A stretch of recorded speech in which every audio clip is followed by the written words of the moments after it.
જીવનના દરેક દુઃખોમાંથી મુક્ત કરનારા ભગવાન શિવ છે. જેને શિવ ભક્તિ મળે છે સમજો એનો જન્મ સફળ છે. સફલમ જીવિતમ, મહાદેવની ભક્તિ જેમને મળે છે. આજે ભગવાન વિષ્ણુજીને કહેવાથી નારદજી ભગવાન મહાદેવની કથાનું શ્રવણ કરવા માટે બ્રહ્મલોકમાં પધારે છે. પિતા બ્રહ્માની પાસે આવે છે. સુંદર ઊંચા આસન પર બ્રહ્માજી બિરાજે છે. બ્રહ્માજીને પ્રણામ કરે છે, સાષ્ટાંગ પ્રણામ કરે છે. નારદજી પિતાજીને દંડવત પ્રણામ કરે છે. અને ત્યારબાદ નારદજી પિતા બ્રહ્માજીની પરિક્રમા કરે છે. અને પરિક્રમા કર્યા બાદ ફરી પાછા પ્રણામ કરે, સાષ્ટાંગ પ્રણામ કરે, દંડવત પ્રણામ કરે છે. આને શિષ્ટાચાર કહેવાય છે. આપણે આપણા પિતાજીને પગે લાગીએ પણ સાષ્ટાંગ નહીં, દંડવત તો ભૂલથી નહીં, અને પરિક્રમા તો સપનામાં પણ ન કરીએ. આપણે માતા પિતાની પરિક્રમા કરવાનો પણ મહિમા છે. તીર્થોની પરિક્રમા કરવા જઈએ, મંદિરોની પરિક્રમા કરીએ છીએ. અવસર મળે તો માતા પિતાની પરિક્રમા, સદગુરુની પરિક્રમા, આપણા શાસ્ત્રોની આપણે પરિક્રમા કરીએ છીએ. આપણી આ શ્રેષ્ઠ પરંપરા છે પરિક્રમા, તેનો એક મહિમા છે. હાથ જોડીને નારદજી કહે છે, પિતા બ્રહ્માજી, ભગવાન વિષ્ણુના કહેવાથી તમારી પાસે આવ્યો છું.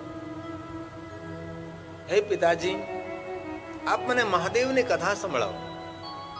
બ્રહ્મા પોતાના આસન ઉપરથી ઉભા થાય છે, પુત્ર નારદની પાસે આવે છે અને નારદને કહે છે કે નારદ, હું પ્રણામ કરું છું તમને, હું પગે લાગુ છું.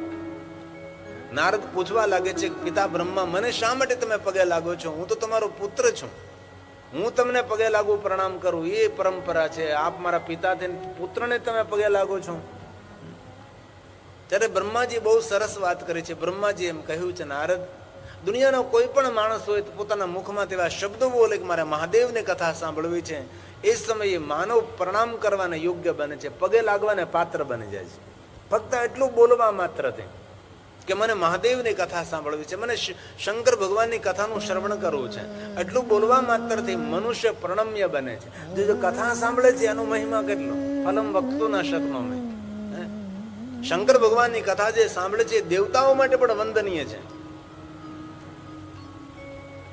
બિરાજો નારદ, હું તમને ભગવાન મહાદેવની કથા કહું. હવે બ્રહ્મલોકમાં બ્રહ્માજી નારદની સામે ભગવાન શિવની કથાનો પ્રારંભ કરે છે. અને બ્રહ્મા કહે છે કે નારદ, લોક હિત માટે, જગત હિત માટે, માનવ માત્રના સુખ માટે, સૌના કલ્યાણ માટે હું ભગવાનની મહાદેવની કથા હું તમને કહીશ. બ્રહ્માજી નારદની સામે ભગવાન શંકર ભગવાનની કથાનો પ્રારંભ કરે છે. ના શ્લોક બ્રહ્માના મુખમાંથી પ્રગટ થાય છે. નારદને કહે છે, હે સાધુ, સાંભળો તમે, હું તમને શંકર ભગવાનની કથા કહું છું. નવી શિવ મહાપણ કથાનો પ્રારંભ બ્રહ્માજી બ્રહ્મલોકમાં કરે છે.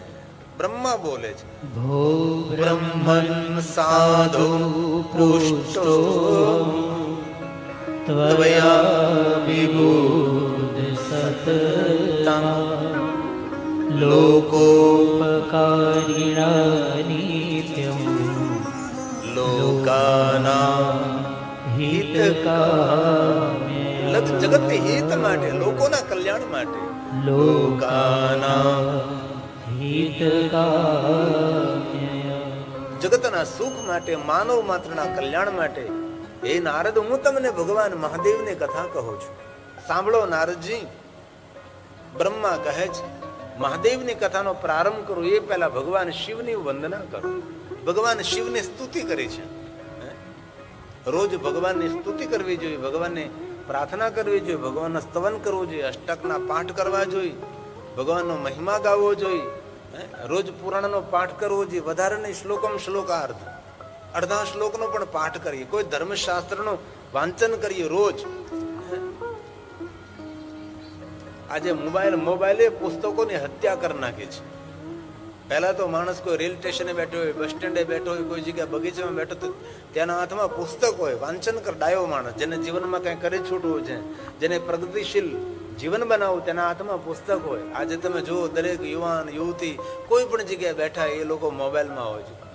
અને મોબાઈલ એવો વિચલિત છે કે એક સરખું ના જોવે, બદલા જ કરે, બદલા જ કરે, બદલા જ કરે, બદલા જ કરે, તળિયું જ ના આવે. કાલે મેં ગંગા કિનારા વિચરણ કરવા ગયા હતા તો કેટલા યુવાન દીકરા દીકરીઓ ગંગા કિનારે બેઠા હતા. ગંગાના જલ પ્રવાહ અમે તેનું ધ્યાન નહીં હતું, તે સૌનું ધ્યાન મોબાઈલમાં હતું. અમે બધા નીકળ્યા હતા તો જેને જુઓ તેનું ધ્યાન મોબાઈલમાં હોય છે. ભલે જરૂરી છે, તે આવશ્યક છે જાણવું જોવું, પણ આજે વિચારને ખતમ કરી દીધા છે મોબાઈલ. આવી બની ગયો આપણા વિચારો ઉપર. આપણે શું કરવું છે તેનો વિચારવા જ નથી દેતો. ઘણી બહેનોને બપોરના 12 વાગી જાય, હું ભોજન બનાવું તે વિચારવાનો સમય મોબાઈલ નથી આપતો. બપોર આમ ખબર ન પડે કે 12 સાડા 12 થઈ જાય તો પતિદેવ આવે ને જયારે ફૂફાડા મારવા લાગે ત્યારે ખબર પડે કે ઓ 12 વાગી ગયા, મેં કઈ કર્યું નહીં છે. એટલો મોબાઈલ હાવી થઈ ગયો છે. તેથી આપણે યુવાન દીકરા દીકરીને પણ કહીએ થોડા મોબાઈલથી દૂર રહે. મોબાઈલ એ બોમ્બ છે. જો આ છોકરાઓ બધા તમે ટેલિવિઝનમાં જુઓ, અને આની શું હાલત થવાની છે.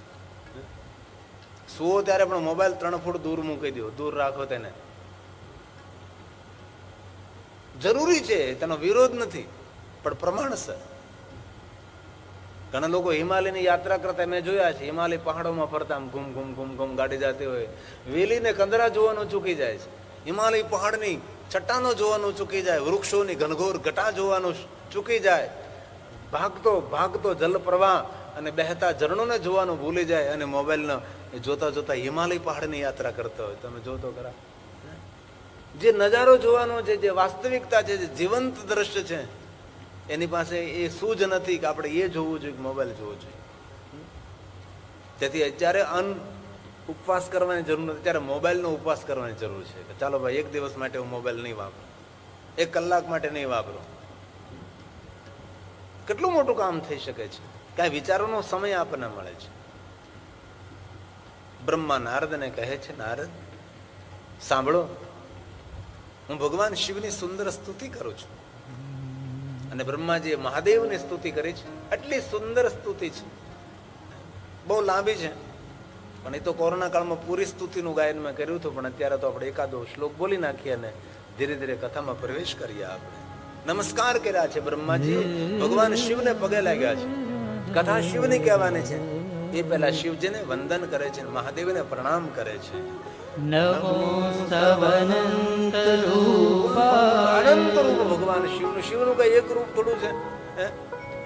વરસાદની જેટલી ધારાઓ એટલા મહાદેવના રૂપ છે. આ જગતની અંદર જેટલા જંગલના વૃક્ષો છે ને વૃક્ષોના જેટલા પાન છે એટલા મહાદેવના રૂપ છે. આસમાનમાં જેટલા તારાઓ છે એટલા શિવના રૂપ છે. સાગરમાં જેટલા જલકણ છે એટલા ભગવાન શિવના રૂપ છે. અનંત રૂપાય નમઃ, અનંત સ્વરૂપાય નમઃ. આ શિવજીના નામો છે. અનંત રૂપાય નમઃ, અનંત સ્વરૂપાય નમઃ, ઓમ અનંતાય નમઃ. ઓ શિવ છે જે અનંત છે. હરિ અનંત, હરિકથા અનંતા, કહી સુનઈ બહુ વિધિ સબ સંતા. આપના અનંત રૂપોને હું પ્રણામ કરું છું ભગવાન. મારા પ્રણામનો સ્વીકાર કરો. હું તમને નમસ્કાર કરું છું. નમો નમો સ્તવનંત રૂપાય નીલકંઠ નમોસ્તુતે અવિજ્ઞાત સ્વરૂપાય કૈવલ્યાય મૃતાય ચ કૈવલ્યાય મૃતાય. શિવજીને માટે કેટલું સુંદર બ્રહ્માજીએ કહ્યું છે. મૂળ રૂપને કોઈ નથી જાણતો. મહાદેવજી કોણ જાણે મહાદેવના રૂપને? કોઈ નહીં. અવિજ્ઞાત, किसी को विज्ञान नहीं है. लेकिन તમારા અનેક રૂપોમાં મને નીલકંઠ બહુ વાલો લાગે છે. ભગવાન શંકરજી કાળકોટના નામનું ઝેર પીધું, કંઠમાં વિષ રાખ્યું છે. નીલકંઠ જેમનું નામ છે. અહીં ઋષિકેશ હિમાલય પહાડ પર ભગવાન નીલકંઠનું સુંદર શિવલિંગ છે. દુકાનોથી ઘેરાઈ ગયું છે. ત્યારે બધું સિમેન્ટ કોકરના જંગલો બની ગયા છે અને વચ્ચે મહાદેવનું શિવાલય છે. પણ આવતા સમય બધા મંદિરોનો જીર્ણોદ્ધાર થઈ રહ્યો, એનો પણ થશે કંઈક. તીર્થો ડેવલપ થઈ રહ્યા છે, તીર્થોનો વિસ્તાર થઈ રહ્યો છે, વિકાસ થઈ રહ્યો છે.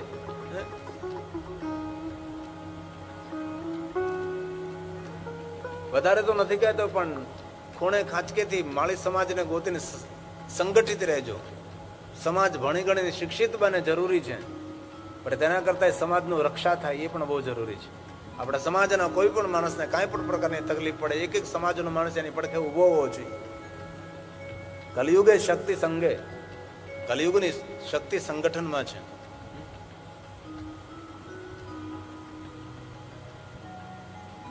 કાલે એક દ્રશ્ય જોયું.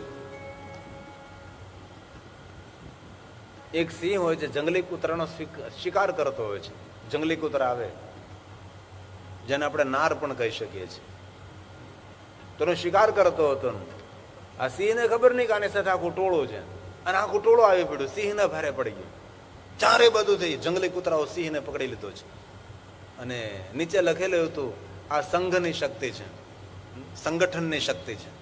સિંહ જેવાને પણ છૂથી નાખે. તેથી આ તમે જે હરિદ્વારમાં કથા કરી એ પણ એક પ્રમાણ તો છે ને, તમારા સંગઠનનું પ્રમાણ છે ને. તમે સંગઠિત છો તો આ તમે હરિદ્વારમાં આવીને શિવ કથા કરી શક્યા છો.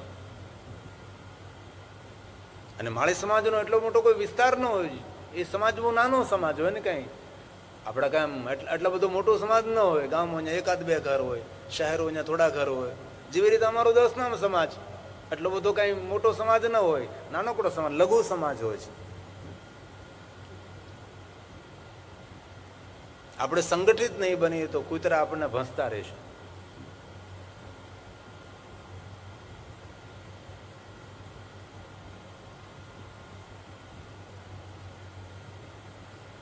બ્રહ્મા નારદને કહે છે, નારદ, મૂળ રૂપને તો હું નથી જાણતો, પણ નીલકંઠ રૂપ જે મહાદેવનું છે મને બહુ ગમે છે. મારું વહાલું સ્વરૂપ છે તે. નારદે બ્રહ્માજીને પૂછ્યું પણ ખરું કે પિતા બ્રહ્માજી, ભગવાન શિવના તો બહુ બધા રૂપ છે. ગંગાને ધારણ કરી એ કેટલું સુંદર રૂપ ભગવાન શંકરજીનું છે. નૃસિંહ ભગવાનને શાંત કર્યા એ કેટલું સુંદર ભગવાન શિવનું રૂપ છે. પાર્વતી સાથે સુંદર મંગલ ફેરા કરતા એ કેટલું સુંદર ભગવાન શિવનું રૂપ છે. આવા તો ભગવાન શંકરજીના અનેક રૂપો. ગજાસુર સાથે યુદ્ધ કરતા હતા, ભીલડી સાથે ભગવાન શિવ નૃત્ય કરતા હતા. આમાંથી એક પણ રૂપ તમે પસંદ ન કર્યું, અને આજે એમ કહો છો કે નીલકંઠ રૂપ મને વહાલું છે. શા માટે? જ્યારે બ્રહ્માજીએ નારદને એમ કહ્યું કે જગતના હિત માટે, દેવતાઓના દુઃખને દૂર કરવા માટે જેને વિષપાન કર્યું છે, અને દુનિયામાં વહાલો એ જ લાગે છે બીજાના દુઃખને દૂર કરે છે, બીજાના દુઃખમાં ભાગ લે છે, એ જ માણસ સારો લાગે છે. મરદાની તો તેમાં કહેવાય છે જે બીજાના આંસુ લૂછે છે. બાકી મોટી મૂછું તો બિલાડાઓને હોય છે અને ઉંદરડાને હોય છે, હે ને. મરદાનગી આપણે એમાં છે કે કોઈના આંસુ લૂછે, કોઈના દુઃખમાં ભાગ લઈએ આપણે, એ મરદાનગી છે. બ્રહ્માએ નારદને કહ્યું કે નારદ, શંકર ભગવાને જગતના હિત માટે, લોક હિત માટે અમૃતની અપેક્ષાઓ નહીં રાખી વિષપાન કર્યું છે. તેથી શંકર મને બહુ વહાલા છે. દેવતાઓને રક્ષા માટે આપણે સૌ જાણીએ છીએ, જગત પ્રસિદ્ધ એ કથા છે કે સમુદ્ર મંથન કરતે સમય કેટલું મૂલ્યવાન વસ્તુ નીકળે. ભગવાન શિવજી તેની એક પણ અપેક્ષા ન કરી. ભગવાન શંકરજીએ પ્રસન્નતાપૂર્વક જગત હિત માટે, લોક હિત માટે વિષપાન કર્યું છે. તેથી નીલકંઠ નામે ભગવાન શિવ પ્રસિદ્ધ થયા છે. નારદ, મને ખબર નથી, નાંતમ દેવા વિજાનંતી, મૂળ રૂપને હું જાણતો નથી. હું નહીં, પણ દેવતાઓ પણ નથી જાણતા. નાંતમ દેવા, નાંતમ દેવા વિજાનંતિ, વિજાનંતી નહીં જાણતા કોઈ. યસ્ય તસ્મૈ નમો નમઃ યમ ન વાચ પ્રશંસન્તિ નમસ્તસ્મૈ ચિદાત્મને નમસ્તસ્મૈ ચિદાત્મને. બસ નમસ્કાર કરું, તેને પ્રણામ કરું છું. જેના તત્વને કોઈ પૂર્ણ જાણતો નથી એવા ભગવાન શિવની હું વંદના કરું છું. બ્રહ્માજી ભગવાન શંકરની વંદના કરી છે, મહાદેવને પગે લાગ્યા છે. હવે બ્રહ્માજી નારદની સામે ભગવાન શિવની કથાનો પ્રારંભ કરે છે. ત્યારે બ્રહ્મા નારદને એમ કહે છે કે નારદ, મહાદેવની કથા જ્યારે પ્રારંભ થાય છે ત્યારે જગતના બધા જ પાપો બળીને ભસ્મ થાય છે. સર્વ પાપ ક્ષયો ભવે.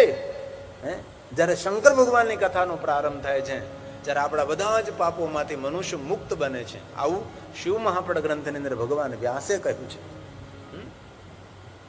આ સુંદર બ્રહ્માજી નારદને કથા કહે છે અને કહે છે કે નારદ, ક્યાં શબ્દોમાં તમારા પુણ્યની હું પ્રશંસા કરું કે તમે ભગવાન શંકરજીની કથા સાંભળવા માટે બ્રહ્મલોકની અંદર યાત્રા કરીને આવ્યા છો.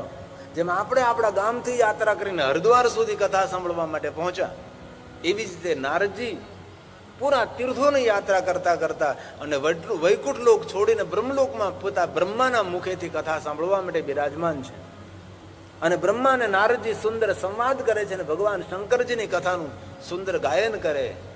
અને બ્રહ્મા બોલે છે, અછુત્વા સર્વલોકાના, યચ્છુત્વા સર્વલોકાનાં, જગત હિત માટે, લોક હિત માટે, સર્વના પાપના નાશ માટે, સર્વ પાપ ક્ષયો ભવે, તદહં તે પ્રવક્ષ્યામિ શિવ તત્વં નામયમ, શિવ તત્વં નામયમ. શિવનું નામ લઈને હું ને તું બંને શિવને યાદ કરીએ. વક્તા એકલા નહીં, શ્રોતા પણ સાથે શિવને યાદ કરે. અને શિવને યાદ કરીને ભગવાન શિવનું નામ લઈએ આપણે. ભગવાન શિવની કથાનો હવે બ્રહ્મા પ્રારંભ કરે છે.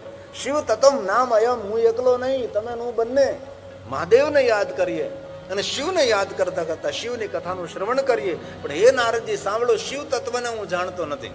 શિવ તત્વ મયા નેવ, હું નથી જાણતો. એમની કથા તમને કહીશ પણ આ તત્વને હું નથી જાણતો. આવું કોણ કહે છે? બ્રહ્માજી. શિવ તત્વં મયા નથી જાણતો, મને ખબર જ નથી કોણ છે. અને બધું અનુમાન છે ભાઈ, કોણ છે ને ક્યાં છે ને કેવો છે ને ખબર નહીં. ગુણરૂપ રંગ નહીં, એસા હે ઠિકાના, કોઈ તો હે ન જાનામી, કોઈ નથી જાણતું.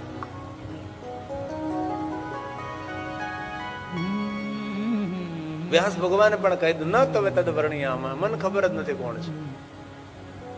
એમનું વર્ણન કરવા માટે મારી પાસે વાણી નથી, મારી પાસે શબ્દો નથી. અને ઈશ્વર પ્રત્યે તો બધી ધારણા છે ને, શ્રદ્ધા અને વિશ્વાસ એ જ એના રૂપ છે.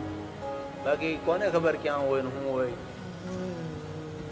60, 70, 80, 90 વર્ષનું 100 વર્ષનું જીવન ભાઈ, આગળ જીવન કહેવાય. દુર્લભ મનુષ્ય દેહી નામ ક્ષણ ભંગુરા. 100 વર્ષમાં બધું છોડીને જતું રહેવાનું, આ કાંઈ કઈ જીવન કહેવાતું છે? એટલું જ તે, એટલું જ રહેવાનું હોય. 100 વર્ષ ને ભગવાને ક્યારે કહ્યું કે આવું કઈ હતો છે? થોડુંક તો વધારો. બ્રહ્મા કે મને ખબર નથી કોણ છે, ક્યાં છે ને કેવો છે. આ બ્રહ્મા બોલ્યા, બહુ સુંદર શ્લોક છે. શિવ તત્વં મયાનેવ વિષ્ણુનાભી યથારથઃ જ્ઞાનજે ચ પરમં રૂપં મદભૂતં ચ પરેણન મદભૂતં ચ પરેણન. લેકિન મુજે ભરોસો છે, કોઈ તો છે. જયારે મહાપ્રલય આવે ત્યારે કાંઈ રહેતું નથી, પણ એ તો રહે જ. મહાપ્રલય કોને કહેવાય? પૃથ્વી પણ ન રહે અને મહાપ્રલય કહેવાય.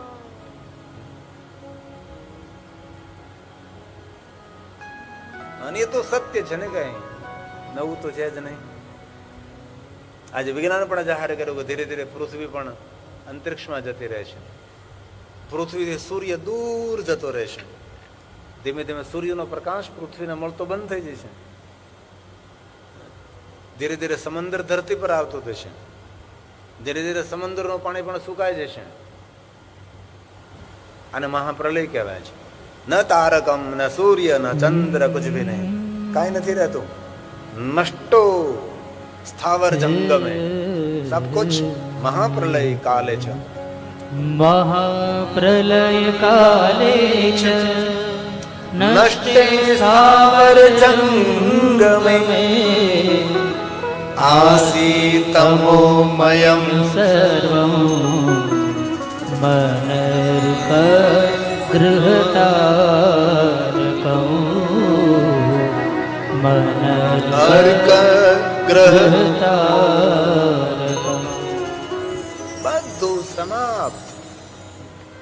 चंद्रमा नहो रात्रम, अचंद्रमा, नहीं चंद्रमा रहेगा, नहीं रात्रि रहेगी, न कोई अग्नि रहेगा, न जल रहेगा, न स्थल रहेगा, कुछ भी नहीं।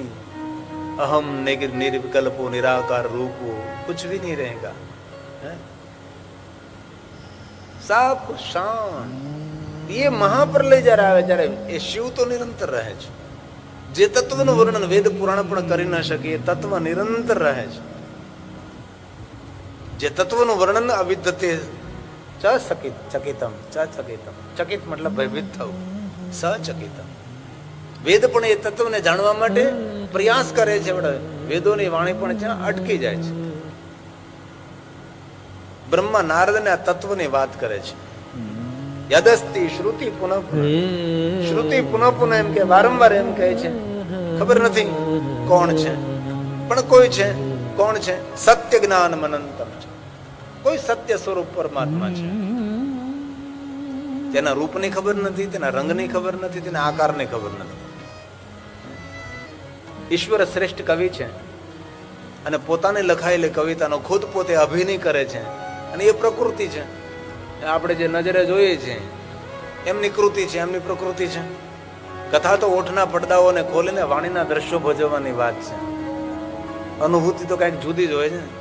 કથા વાર્તા સાંભળી અને ઈશ્વરને અનુભૂતિ કરવી મતલબ નકશામાં હિમાલય પહાડને જોવો, હે એ કથા. હિમાલય પહાડની અનુભૂતિ ક્યારે થાય? તમે હિમાલય પહાડની યાત્રા કરો ત્યારે ખબર પડે ક્યાં હિમાલય પહાડની છટ્ટાનો, ક્યાં ઊંચા ઊંચા પહાડો, ઊંચે ઊંચે પર્વત, વાદળોને રોકવાનો પ્રયાસ કરે, ઊંચા ઊંચા વૃક્ષો, મોટી મોટી પથ્થરની શિલાઓ, ઘનઘોર જંગલ, જલના ઝરણાઓ, બહેતી નદીઓ, સુંદર સુંદર દિવ્ય વાતાવરણ. એ ક્યારે ખબર પડે? જ્યારે તમે હિમાલય પહાડમાં જાઓ ત્યારે. બાકી તો કથા તો એક બસ એક